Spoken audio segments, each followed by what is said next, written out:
You know, one of the first things you learn here at the beginning journalism class I got, well, every great features article begins with a great hook, a great anecdote. So here's what I'm beginning with today.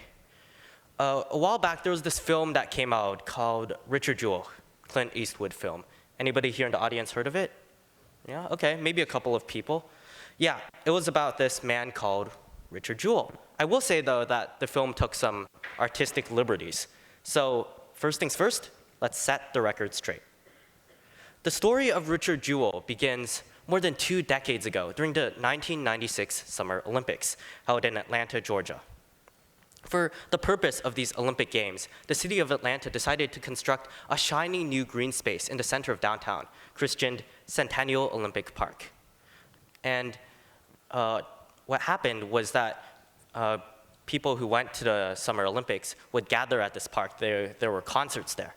At one such concert, in the early morning hours of July 27th, 1996, disaster struck. A bomb was set off as a terrorist act, killing one person and injuring hundreds of people in what's known today as the Centennial Olympic Park bombing.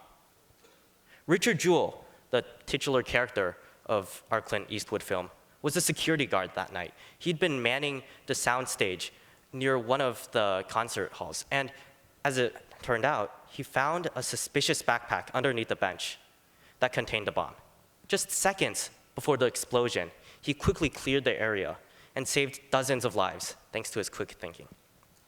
In the days afterwards, he was rightfully hailed as a hero by the press. But then here's when something interesting happened. Because 3 days later, on July 30th, 1996, a local newspaper reported that Richard Jewell was now under investigation from the FBI for possibly planting the bomb himself, then quickly clearing the area to make himself seem as the hero.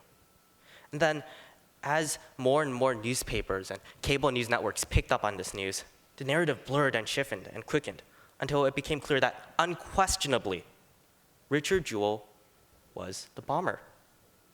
Now, part of this, unfortunately, was based off of bad stereotypes.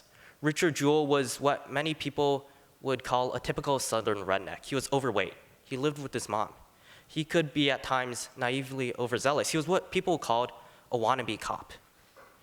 And in other words, he fit every single stereotype and archetype of a lonely, ostracized bomber.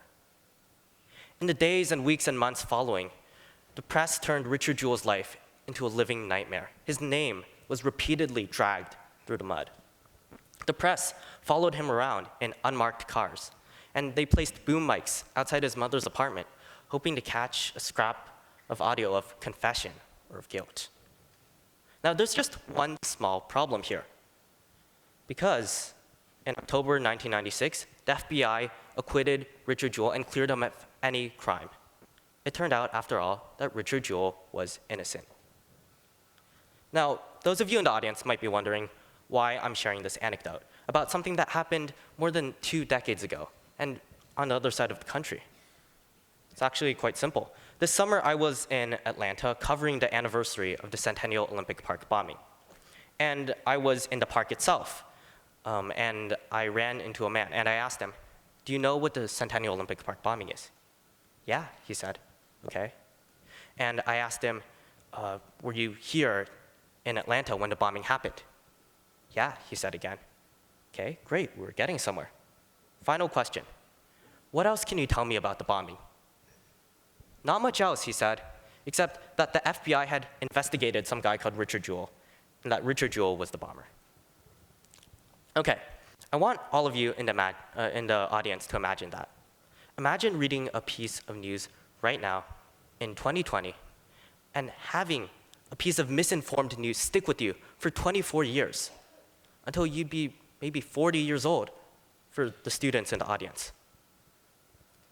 Now, I tell this story to illustrate a simple message.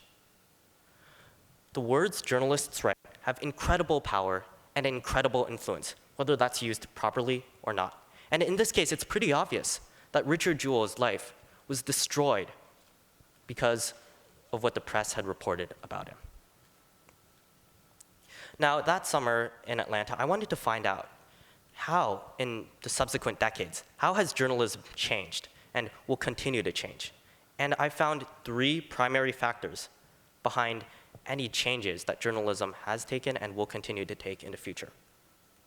Number 1, the rise of social media in recent years has meant that breaking news has shifted from appearing on cable news networks to sites like Twitter and Facebook. And the tech companies behind these social media sites know this. They know that newspapers and cable news networks are losing subscribers, while more and more people flock to first check Twitter when they hear that there's been a bombing or an accident.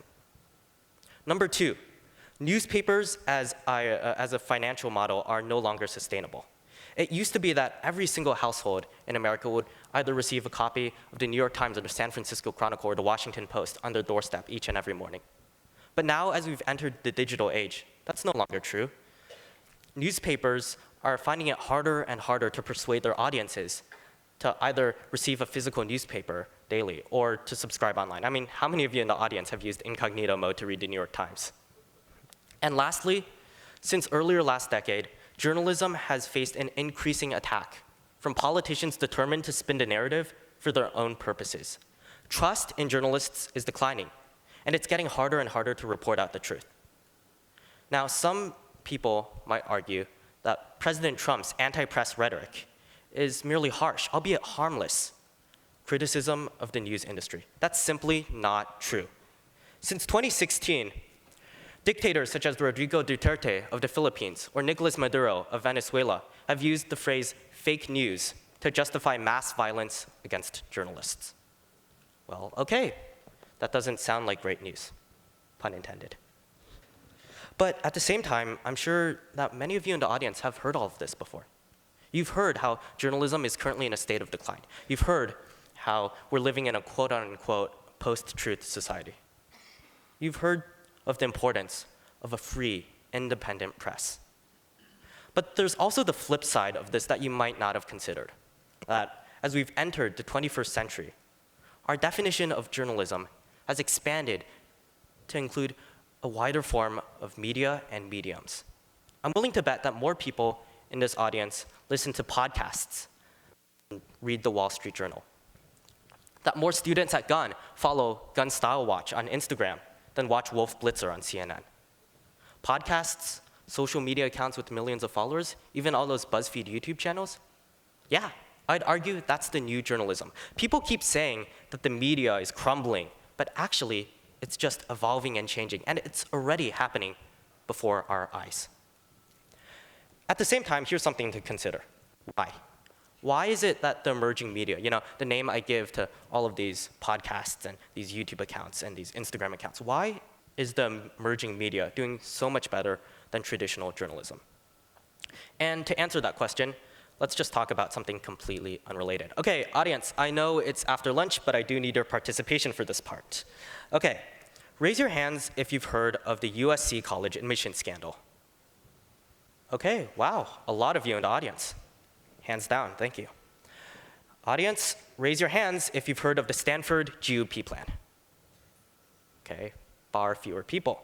And lastly, students in the audience, how many of you have a younger sibling? Okay, fair number. And you'll see why those 3 questions are related in just a second. Okay, first let's provide some background for those of us who aren't in the know. Okay, the USC college admission scandal was what happened when a couple dozen rich, affluent parents illegally bribed their children's way into the University of Southern California. Last fall, the FBI indicted these parents for what they did. The Stanford General Use Permit Plan, or Stanford GUP plan for short, was a proposal last year by Stanford University to build more graduate housing.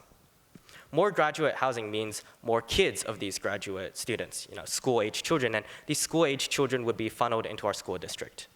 The only problem is that Stanford is a tax-exempt educational institution, which means they pay exactly $0 in land taxes. And our school district relies on land taxes as a primary source of revenue. So what that means is you'd have a lot more children, some estimates put it in the hundreds, coming into our school district with no additional funding. And that would mean larger class sizes and fewer elective choices as we struggle to find that budget allocation. But here's what I find interesting about this. How come so many more people in the audience have heard of the USC college admission scandal when it has little to no impact on your daily life, while far fewer of you have heard of the Stanford GOP plan, when it could have had a direct impact on your life. Now, I use past tense because the GOP plan fell through in negotiations last fall, but my point stands. I asked how many people in the audience had younger siblings. Well, it could have been very true that had the plan gone through, your younger siblings would have had a far different experience at Gunn if the GOP plan had gone through. So to recap, how come we're so fixated on news that doesn't really affect our daily lives, while we've lost focus on the news that could resoundingly, deeply impact us? And that, in a nutshell, is the problem I see with traditional journalism now. The press has focused its coverage on the things that don't really matter to readers. And that's nowhere as true as national news. Let me list a couple of political events that happened. Sheriff Joe Arpaio being pardoned. President Trump accusing President Obama of wiretapping his offices. The resignation of Jim Mattis.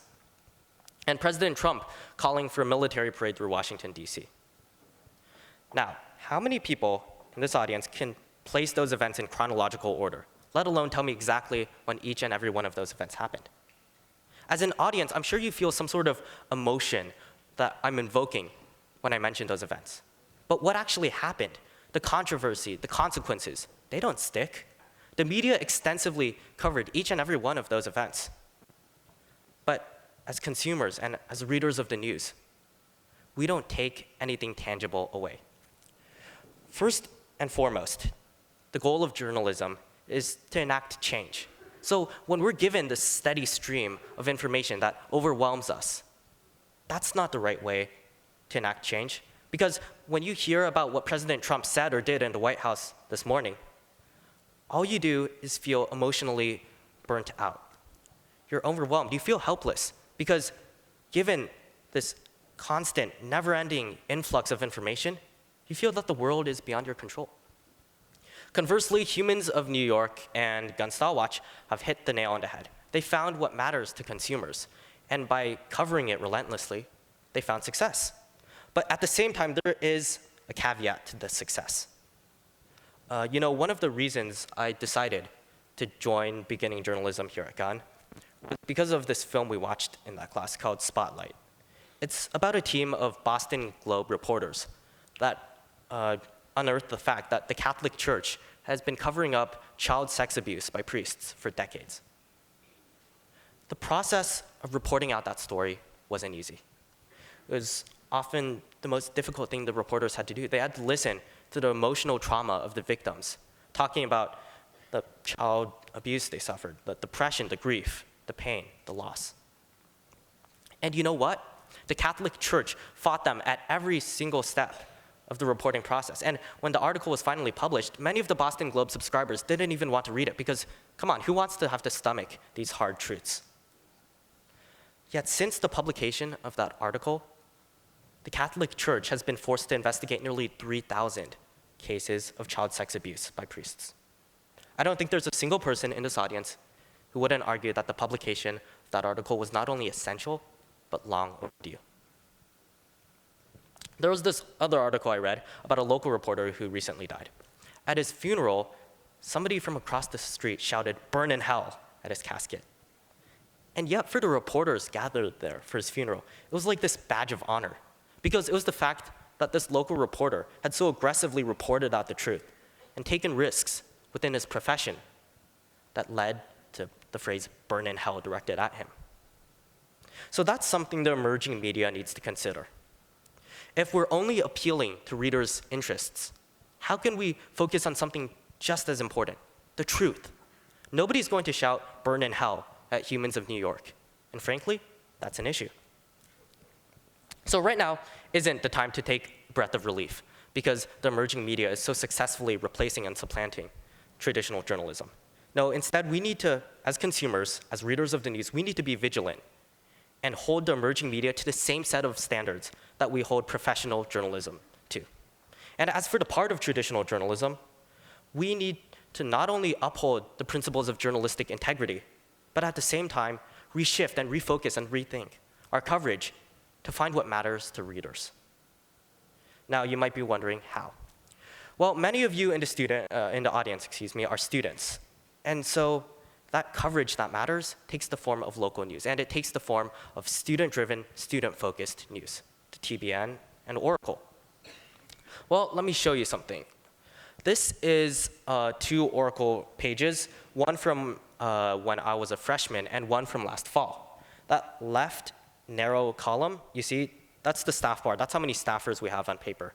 You can see that over 2 years, the number of staff members we've had on Oracle has nearly been halved. And it's not just the Oracle. Any of the sophomores, juniors, and seniors in the audience, notice that TBN changed their format, so now that they only do live shows on Thursday and Friday? That's also because of smaller class enrollment. And I can absolutely assure you that Yearbook is facing the same problem. All this goes to show that it's not just the big newspapers like the New York Times or the Washington Post that have been hit hard. It's all of us. It's the investigative journalists. It's the layout editors. It's the student reporters, all across the board that have been hit hard. And it's indicative of a larger problem. Like I said before, journalism is primarily about the ability to enact change. So it's not up to us journalists alone to fix this larger problem. Journalism is rightfully called the 4th branch of the government for a reason. It's because we act as the watchdogs, as the checks on federal, state, and local government. Yet I fear that unless all of us do something about the current crisis in journalism, we're no longer going to be able to enjoy these luxuries for much longer. So what can we do about this? What can you, sitting in the audience, do about this? Let's start by reinvesting in solid, focused journalism. Read the Oracle, watch TBN, support local press. Remember that the most impactful news isn't written from the newsroom of a company in New York or Washington, D.C. or San Francisco, but in the room headquartered opposite this theater. Remember that the most impactful news isn't written by nameless reporters you've never met, but by your peers and classmates. Write letters to the editor criticizing us. We'll welcome it. Suggest what we should cover next. We'll investigate it. Tell us exactly what interests you as a reader, because we'll write about it. If there's one thing I want all of you to take away from this TED Talk, it's this. Journalism is currently at a crossroads. And it's up to you guys in the audience, the readers, the consumers, the next generation of participants in our democracy to dictate that next essential step forward. Thank you.